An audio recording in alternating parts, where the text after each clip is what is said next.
on Tuesday. Tomorrow, I am going to be in the pundit pit on Fox and Friends on Fox News, 9 a.m. hour through, I believe, the rest of the program. But I'm gonna give you some more theory before I get into the researched articles and your phone calls. I want to reset for a second. I said in the last segment that liberals loathe themselves. They do. Because they know they would never want to live with what it is they believe.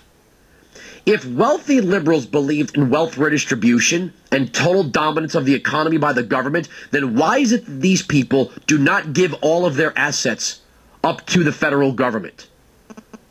Think about it. You listen to liberals, very rich liberals like Bill Clinton, lament the Bush tax cuts. Have there been any liberals, or will there be any liberals, if and when Barack Obama gets elected? And I want to reach out to you liberals because I find you to be the most intellectually dishonest people in the world. If you lament 8 years of Bush tax cuts, because you love to say 8 years of Bush policy, part of that policy that you have such disdain for put more money in your back pocket. But it hurt the economy. It hurt the economy. It hurt the economy. No, 9/11 hurt the economy. Then your idiot friends taking over the House and the Senate in 2006 hurt the economy. Bush tried to help the economy. He tried to give you more money, give you greater control of your income, partially privatize the failing notion of Social Security, and you and your idiot friends stood in the way at every single step. But okay, let's say it's November 5th, 2008. Barack Obama is president-elect. Hope and change and history and all this other good stuff.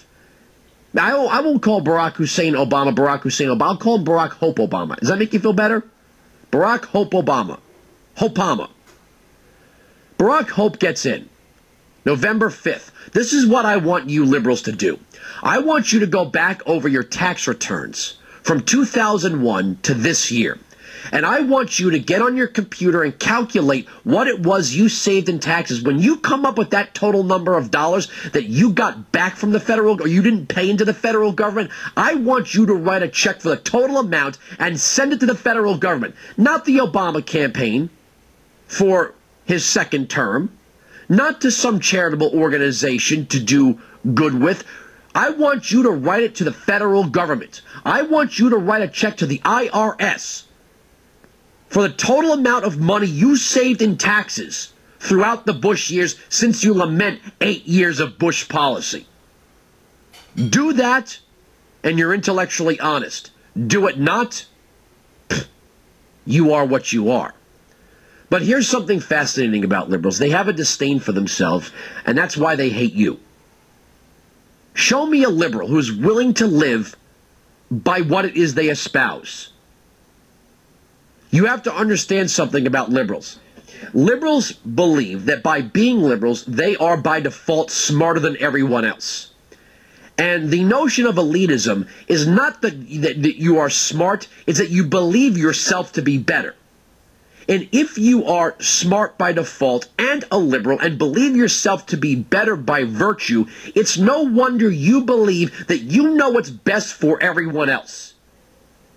When you have the mindset that you know what's best for everyone else, that leads you to believe that the people that you wish to rule, I guess would be the word, are basically adults with the mentality of a child.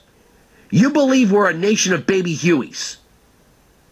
You believe that we're a nation of people who could not fend for themselves if it were not for you, your ideas, your programs, and your top-to-bottom rule of our lives from cradle to the grave. You believe this because you're smarter than everyone. And you seek the power of government to make our lives better for us at the expense of our liberty, to make yourself feel better about these people now living the lives you believe they should live. That's elitism. That's what liberals believe in their heart of hearts, because no liberal that you'll speak to, no Democrat that you'll speak to, would be willing to be one of the ruled. And that is something that Obama has been masterful at, is making his supporters believe that they're all going to be part of the ruling class. When in fact, you know what? Us knuckle-dragging conservatives that he thinks should come together. What he's really saying is you people come together and I'm going to rule you from the pulpit. Now, I don't like to name many other broadcasters or columnists on this program unless absolutely necessary. But there is someone out there that infuriates me more, and I would be giving him credit, so I'm not even going to use his name. I will just say he's a columnist for the San Francisco Chronicle. I don't want to give him that much credit. It's like these Fluffington Post writers that have, pseudo-gay crushes on me, that never stop obsessing over this program. Between Meaty Fingers, Mr. Tingles, and the Johnson-only Smaller, there's a couple of writers at the San Francisco Chronicle that infuriate me. And it's not that they're better at what they do than I, or that they have beat me at my own game or anything else other than this. What's amazing about angry militant liberals, when they hiss and scream and kick and bitch at traditionalists and conservatives, they say it's 2008 already. It's time to get rid of this.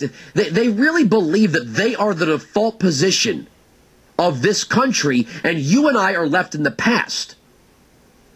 I don't know how many of you have actually traveled to New York City.